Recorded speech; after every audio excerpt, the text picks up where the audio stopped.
Cash flow का जो importance है, ना तो बुक्स है इसके बारे में, ना तो राइट कंटेंट है, क्योंकि of course it is very important for all the companies which are out there, और जो उसकी इम्पोर्टेंस समझते हैं they are able to survive. पर न्यू और फर्स्ट टाइम एंटरप्रेन्योर्स कैसे मैनेज कर सकते हैं monthly cash flow?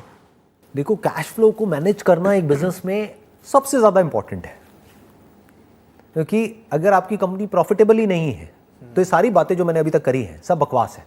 As the owner of a business आपका दिमाग हमेशा ऐसे चलना चाहिए that the company must always be profitable right from day one. ये नहीं कि 2 साल बाद या 5 साल बाद।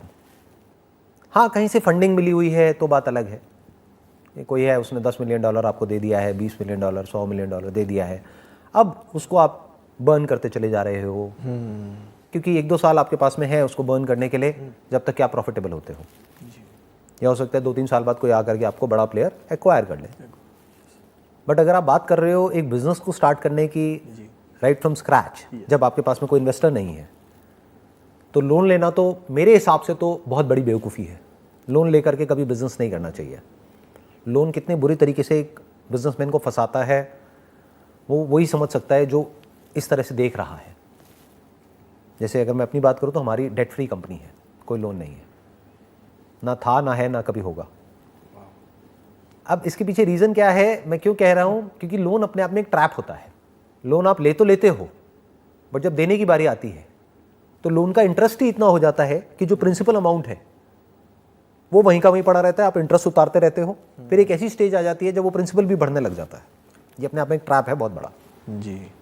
तो इस ट्रैप में नहीं फंसना चाहिए जब तक कि आपकी कंपनी प्रॉफिटेबल ना हो। तभी आपने अगर ध्यान से ऑब्जर्व किया हो, अभी तक मैंने जो भी आपको एग्जांपल्स दिए वहाँ पे मैंने रेवेन्यू की बात नहीं करी कहीं पर भी।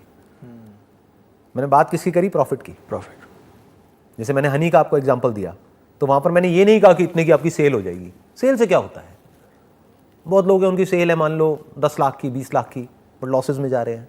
तो your target must not be sale, target must be profitability, not down the line 3 years 4 years down the line, right from day one. कोई भी बिजनेस को सस्टेन करने का मतलब क्या है? Positive cash flows. तभी आप कह सकते हो कि वो बिजनेस सेल्फ सस्टेनेबल है, तभी वो वायबल है।